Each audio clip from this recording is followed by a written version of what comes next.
Hello student, welcome to our YouTube channel commerce proficiency. आज की class में cover करेंगे वन वेरिएबल ग्राफ और टू वेरिएबल ग्राफ को। इसे लास्ट क्लास में हमने कवर किया था ग्राफ क्या होता है, कैसे ग्राफ को हम कंस्ट्रक्ट करते हैं और क्या रूल्स रहते हैं कंस्ट्रक्ट करने के लिए ग्राफ को। अगर अभी तक आपने लास्ट क्लास नहीं देखी, देखिए ताकि आपकी स्टडी में कंसिस्टेंसी बनी रहे। अगर अभी तक आपने मेरे यूट्यूब चैनल कॉमर्स प्रोफिशिएंसी को सब्सक्राइब नहीं किया, सब्सक्राइब कीजिए और बेल आइकन जरूर प्रेस कीजिए ताकि जब भी मैं न्यू वीडियोस अपलोड करूं सबसे पहले नोटिफिकेशन आपके पास आए, आप वीडियोस को देखकर आपकी स्टडी बूस्टअप हो। कवर करते कंसेप्ट की वन वेरिएबल ग्राफ कौन सा होता है। नाम से क्लियर है कि जब हम ग्राफ के अंदर सिर्फ एक ही वेरिएबल की वैल्यू को दिखाएंगे एक पार्टिकुलर टाइम पीरियड को लेकर के, तो उसे हम वन वेरिएबल ग्राफ बोलेंगे। जैसे कि हमने ग्राफिक प्रेजेंटेशन करनी है कि एक फैक्ट्री के अंदर कितना प्रोडक्शन हुआ है जनवरी से जून तक, तो हमने क्या किया, सिर्फ एक ही वेरिएबल को लिए यहाँ पे प्रोडक्शन ऑफ फैक्ट्री को, किसके कॉरस्पॉन्डेंस लिया हमने, टाइम पीरियड के कॉरस्पॉन्डेंस कि जनवरी से लेकर के जून तक है जो कितना प्रोडक्शन है जो किया जाता है एक फैक्ट्री के अंदर, तो वो हमने ग्राफ के अंदर जब प्रेजेंट करेंगे तो वो वन वेरिएबल ग्राफ कहलाएगा। जैसे एग्जांपल के लिए कि यहाँ पे हमारे पास टेबल गिवन है जिसमें प्रोडक्शन ऑफ फैक्ट्री गिवन है कि कितना प्रोडक्शन किया गया फैक्ट्री के अंदर बिटवीन जनवरी एंड जून, जनवरी से लेकर के जून तक का। तो हमारे पास जनवरी से जून तक का प्रोडक्शन है कि जनवरी के अंदर 5 क्विंटल, फरवरी के अंदर 7.5 क्विंटल, मार्च में 5 क्विंटल, अप्रैल में 10 क्विंटल, मई में 12.5 क्विंटल, जून में 15 क्विंटल है जो प्रोडक्शन किया गया। अब हम इसको ग्राफ की फॉर्म में प्रेजेंट करते हैं। जब हम ग्राफ ड्रॉ करते हैं तो ये हमारे पास एक वर्टिकल लाइन आती है। इस वर्टिकल लाइन को हम ओ वाई एक्सिस बोलते हैं और ये हमारे पास हॉरिजॉन्टल लाइन है जिसे हम ओ एक्स एक्सिस कहते हैं। ओ एक्स एक्सिस पे हम मंथ्स को दिखाएंगे। मंथ्स में मेरे पास जनवरी से लेकर के जून तक है, तो जनवरी, फरवरी, मार्च, अप्रैल, मई और जून तक का जो टाइम पीरियड गिवन है। और हमने जो प्रोडक्शन किया गया उसे ओ वाई एक्सिस पे दिखाएंगे। जो प्रोडक्शन है फैक्ट्री के अंदर किया गया है 5, 10, 15 और 20। अब हमने क्या करना है कि जो ये ग्राफ है इस ग्राफ का जो हेडिंग है, जो टाइटल है, वो क्या लिखेंगे कि इस ग्राफ के अंदर हम क्या प्रेजेंट करना चाहते हैं कि monthly production of A factory की, फैक्ट्री के अंदर कितना मंथली प्रोडक्शन किया गया है।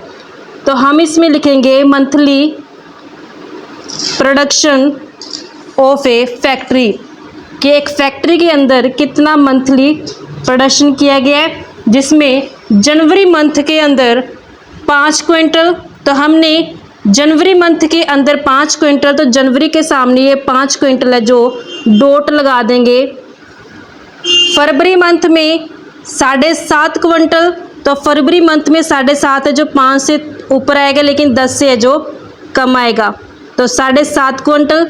ये 5 क्विंटल है, ये 7.5 क्विंटल है। फिर मार्च महीने में 5 क्विंटल किया गया प्रोडक्शन, तो मार्च महीने में फिर यहाँ पे 5 क्विंटल आ जाएगा। मार्च के बाद अप्रैल महीने में 10 क्विंटल प्रोडक्शन किया गया है, तो अप्रैल महीने में जो 10 क्विंटल है वो यहाँ पे हमारे पास बनता है 10 क्विंटल। अप्रैल के बाद मई महीने में 12.5 क्विंटल है, तो मई में 12.5 है जो 10 से तो ऊपर आएगा लेकिन 15 से कम आएगा, तो यहाँ पे 12.5 क्विंटल है। और जून में प्रोडक्शन किया गया 15 क्विंटल से, तो जून में 15 क्विंटल प्रोडक्शन किया गया है, तो हमारा अप्रोक्सीमेट यहाँ पे है जो बनता है जून में 15 क्विंटल का। इन सभी पॉइंट्स को क्या करते हैं, हम ज्वाइन कर देते हैं इस तरीके से। इन सभी पॉइंट को हम ज्वाइन करते हैं तो हमारे पास जो ये वन वेरिएबल ग्राफ है जो ड्रॉ हो जाएगा। तो हमने सभी डॉट को ज्वाइन कर दिया, तो यहाँ हमने सभी डॉट को एक एक करके ज्वाइन कर देना है। इस तरीके से हमारे पास जो ये ग्राफ बना है ये वन वेरिएबल ग्राफ है जो बनाया गया है। आई होप आपको क्लियर हो गया है। तो यहाँ पे हम नेक्स्ट इसका पार्ट कवर करते हैं वन वेरिएबल ग्राफ का ही। An illustration involving the use of false base line. False base line का मतलब क्या होता है कि जब जीरो और वेरिएबल की वैल्यू के बीच में बहुत ज़्यादा डिफरेंस होते हैं ना, तो उस केस में हम फॉल्स बेस लाइन का यूज़ करते हैं। एग्जाम्पल की हेल्प से समझते हैं कि मीनिंग क्या है इसका, कि यहाँ पे हाइपोथेटिकल फिगर गिवन है एक्सपोर्ट की हमारे पास, कि इंडिया के अंदर कितना एक्सपोर्ट किया गया है 2018-19 से लेकर के 22-23 तक। तो ये टेबल है हमारे पास जिसमें ईयर है 18 से 19 के दौरान एक्सपोर्ट किया गया 600 करोड़ का, 19 से 20 के दौरान 640 करोड़ का एक्सपोर्ट है, 20 से 21 के दौरान 670 करोड़ का एक्सपोर्ट किया गया है, 21 से 22 के दौरान 780 करोड़ का एक्सपोर्ट किया गया है, 2022 से 23 के दौरान 900 करोड़ का एक्सपोर्ट किया गया है। तो यहाँ पे हम देखते हैं कि जो वैल्यू है 600, 640, 670, 780, 900, ये वैल्यू क्या है हमारे पास, जीरो से अगर मैं इसको रिप्रेजेंट करूं ओरिजिन से, जब मैं इसको लेके चलूंगी ग्राफ के अंदर तो बहुत ज़्यादा डिफरेंस है, 0 और 600 का बहुत ज़्यादा डिफरेंस है। इस कारण से मुझे क्या करना पड़ेगा, फॉल्स बेस लाइन का इस्तेमाल करना पड़ेगा, क्योंकि अगर मैं यहाँ पे डायरेक्टली 600 लेके चलती हूँ, जैसे मैं आपको एग्जाम्पल यहाँ प्रैक्टिकल करके दिखाते हैं। जैसे ग्राफ में हमारे पास ये वर्टिकल लाइन होती है जिसे हम ओ वाई एक्सिस कहते हैं, ये हॉरिजॉन्टल लाइन है जिसे हम ओ एक्स एक्सिस कहते हैं। तो हमने ओ एक्स एक्सिस पे लेके चलेंगे ईयर्स को लेके चलेंगे। ईयर्स में हमारे पास है 18 से 19, 18 से 19, 19 से 20, 2019 से 2020, 2020 से 2021, 2021 से 2022, 2022 से 2023 तक का डाटा गिवन है। अब हमने ओ एक्स एक्सिस पे ईयर दिखा दिए और ओ वाई एक्सिस पे हम लेके चलेंगे कि कितना एक्सपोर्ट किया गया है, एक्सपोर्ट कितना किया गया। अब मेरे पास जो डाटा है वो स्टार्टिंग उसकी 600 से है, 600 के नियर अबाउट है सभी फिगर।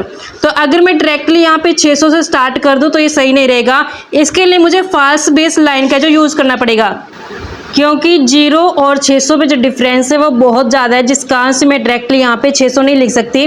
तो मैं यहाँ क्या करूँगी, फॉल्स बेस लाइन जिस तरीके से थोड़ा सा कट लगा देंगे, जिससे क्या होगा कि अब मैं डायरेक्टली यहाँ पे स्टार्ट कर सकती हूँ। मैं यहाँ पे 500 से स्टार्ट कर सकती हूँ, 500, 600, 700, 800, 900 और 1000। इस तरीके से अब हम इसका फॉल्स बेस लाइन का इस्तेमाल करके जो ले सकते हैं नंबर को। अब 2018 से 19 के दौरान जो एक्सपोर्ट किया गया वो 600 का किया गया। तो यहाँ पे 18 से 19 के दौरान जो एक्सपोर्ट है वो 600 का है। तो हमारे पास जो डॉट आएगा यहाँ पे आएगा अप्रोक्सीमेट कि एक्सपोर्ट कितना किया गया, 600 का।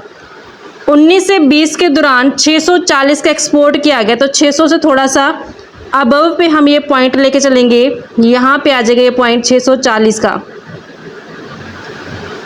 फिर 2020 से 21 के दौरान 670 का एक्सपोर्ट किया गया। तो 640 से थोड़ा सा ऊपर आएगा, लेकिन 700 से जो थोड़ा बिलो ही रहेगा पॉइंट। तो 670 का जो एक्सपोर्ट किया गया है 2020 से 21 के दौरान। फिर 2021 से 22 के दौरान 780 का है जो एक्सपोर्ट किया गया, 780 करोड़ का। तो यहाँ पे 700 से ऊपर और 800 से थोड़ा सा बिलो पॉइंट पे आएगा हमारे पास ये 780 करोड़ रुपए का जो एक्सपोर्ट किया गया है 21-22 के दौरान। 2022 से 23 के दौरान 900 करोड़ का किया गया है। तो यहाँ पे 2022 से 23 के दौरान जो एक्सपोर्ट किया गया वो 900 करोड़ का है। तो यहाँ पे अप्रोक्सीमेट इसका पॉइंट है जो आएगा। अब हमने क्या करना है, इन सभी पॉइंट्स को ज्वाइन कर देना है, जिससे हमारे पास है जो एक ग्राफ बन जाएगा। ये वन वेरिएबल ग्राफ है जो यहाँ से हमें ड्रॉ हो जाएगा। हमने सभी पॉइंट को जो ज्वाइन कर देना, जितने भी हमारे पास ये डॉट है जो बनाए गए हैं, ये सभी पॉइंट ज्वाइन करने से हमारे पास ग्राफ बन गए। वन वेरिएबल ग्राफ कहलाएगा जब हमने फास्ट बेस लाइन का जो यूज़ किया है। तो यहाँ से यहाँ तक तो हमारे पास वन वेरिएबल ग्राफ कैसे बनता है समझ लिया। अब नेक्स्ट आता है टू और more than to variable graph कैसे बनाते हैं। टू और more than to variable graph में क्या होता है कि ऐसा ग्राफ जहाँ पे हम दो या फिर दो से ज़्यादा वेरिएबल को साइमल्टेनियसली यानी कि एक के साथ एक करके दिखा देते हैं एक टाइम पीरियड के रिस्पेक्टिवली डाटा को, तो उसे हम टू और more than to variable graph बोलते हैं। जैसे कि डाटा दिखाया गया प्रोडक्शन का और सेल का। एक फैक्ट्री के अंदर डिफरेंट मंथ्स में कितना प्रोडक्शन किया गया है और कितना सेल किया गया है। यहाँ पे वेरिएबल कितने के, दो, प्रोडक्शन और सेल, दो वेरिएबल को हम दिखाएंगे ग्राफ के अंदर। तो ऐसा ग्राफ हमारे पास टू वेरिएबल ग्राफ कहलाएगा। एग्जाम्पल के लिए हमारे पास टेबल गिवन है कि मंथ जनवरी से लेकर के जून तक प्रोडक्शन कितना किया गया फैक्ट्री के अंदर और कितना सेल किया गया गिवन है। जनवरी में 5 प्रोडक्शन किया गया है और 7.5 सेल की गई है। तो ये जो हमारे पास गिवन है ना डाटा, ये किस में है कि प्रोडक्शन और सेल ऑफ फैक्ट्री इन 1000 रुपये, किस में, ये हज़ारों में है। जो ये हमारे पास 5000 है और ये 7500 है। ये जो वेरिएबल्स है ये 1000 की फिगर में गिवन है। फरवरी 7.5 प्रोडक्शन और 10 सेल है। मार्च में 5 प्रोडक्शन 7.5 सेल। अप्रैल में 10 प्रोडक्शन 12.5 सेल। मई में 12.5 प्रोडक्शन और 15 सेल। जून में 15 प्रोडक्शन और 7.5 है जो सेल्स है। अब हमने दोनों ही वेरिएबल्स को साइमल्टेनियसली करके दिखाना है एक ही ग्राफ पेपर के अंदर। ग्राफ पेपर में जब हम इसे दिखाएंगे तो ये मेरे पास जो वर्टिकल लाइन है ये ओ वाई एक्सिस कहलाती है और जो ये हॉरिजॉन्टल लाइन है ये मेरे पास ओ एक्स एक्सिस कहलाती है। ओ एक्स एक्सिस पे हम लेके चलेंगे मंथ्स को। जो मंथ्स है मेरे पास वो जनवरी, फरवरी, मार्च, अप्रैल, मई और जून मंथ है। और जो ओ वाई एक्सिस है यहाँ पे मैंने इस बार दो वेरिएबल को लेके चलना है, एक तो प्रोडक्शन और दूसरा सेल्स को। जो यहाँ पे लेके चलेंगे हम ओ वाई एक्सिस पे स्केल वो 5, 10, 15 और 20। सबसे पहले हम ड्रॉ करते हैं प्रोडक्शन को। जनवरी मंथ में जो प्रोडक्शन हुआ है वो 5 हुआ है, तो हमने जनवरी ओ एक्स एक्सिस पे वाई एक्सिस पे 5 ले लिया। तो ये हमारे पास 5 प्रोडक्शन दिखाया गया जनवरी मंथ के अंदर। फरवरी में 7.5 है, तो फरवरी में 7.5 का मतलब क्या है कि 5 से थोड़ा ऊपर है लेकिन 10 से क्या आएगा, ये कम आएगा। तो यहाँ से पे डॉट है, हम इसको लगा देते हैं कि फरवरी में जो प्रोडक्शन किया गया वो 7.5 किया गया है। मार्च में जो प्रोडक्शन किया गया वो 5 किया गया है। तो मार्च में जो प्रोडक्शन है वो 5 है, तो यहाँ पे डॉट आ जाएगा। मार्च के बाद अप्रैल में प्रोडक्शन किया गया 10, तो अप्रैल में जो प्रोडक्शन है वो 10 है, तो यहाँ पे डॉट आ जाएगा। अप्रैल के बाद मई में 12.5 प्रोडक्शन किया गया है, तो हमने मई में दिखाना है प्रोडक्शन 12.5। 10 से तो ऊपर आएगा लेकिन 15 से कम आएगा। अप्रोक्सीमेट यहाँ से पे ले लेते हैं 12.5। मई के बाद जून में जो प्रोडक्शन किया गया वो 15 किया गया है, तो जून में जो प्रोडक्शन है वो है 15, तो डॉट है जो हमारे पास यहाँ पे आएगी 15।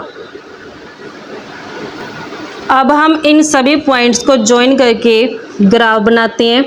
इन सभी पॉइंट्स को ज्वाइन कर देंगे, इस तरीके से हम इनको पॉइंटों को ज्वाइन करके चलेंगे तो हमारे पास है जो ग्राफ बन जाएगा। ये पॉइंट है जो सभी पॉइंट एक एक करके ज्वाइन कर दिए जाते हैं। तो ये मेरे पास बन गया कर्व प्रोडक्शन का। अब मैंने एक ही ग्राफ के अंदर दो वेरिएबल्स को दिखाना है, तो मुझे बताना पड़ेगा कि जो मैंने ये लाइन ली है ये लाइन किस चीज़ को रिप्रेजेंट करती है, प्रोडक्शन को।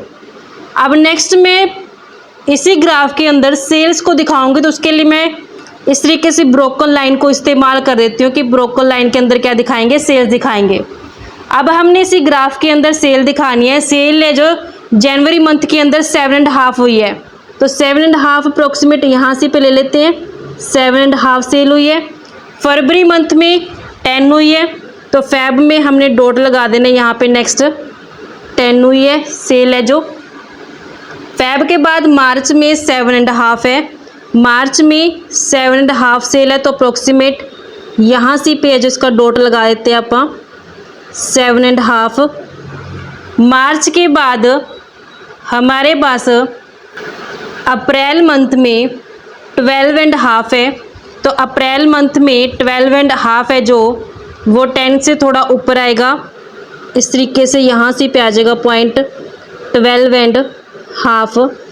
अप्रैल के बाद मई में 15 है, मई में हमने यहाँ पे 15 है जो ड्रॉ कर देना, पॉइंट डॉट लगा देंगे। 15 है जो यहाँ पे इस लाइन पे आता है 15। उसके बाद जून में जो सेल की गई वो 7.5 है, तो जून में जो सेल है वो 17.5 है, मतलब 17.5 है, तो हमारे पास 15 से अबव जाएगा लेकिन 20 से जो ये बिलो आएगा। तो इस तरीके से यहाँ से पे आ जाएगा 17.5, 17.5 है जो सेल की गई है। अब हाँ इन सभी पॉइंट को ज्वाइन करते हैं, लेकिन ब्रोकन लाइन से ज्वाइन करेंगे ताकि जो डिफ्रेंशिएट है जो पता चल जाए कि जो हमारे पास ये दो ग्राफ है, जो मतलब कि दो वेरिएबल जो एक ही ग्राफ के अंदर दिखाए गए हैं।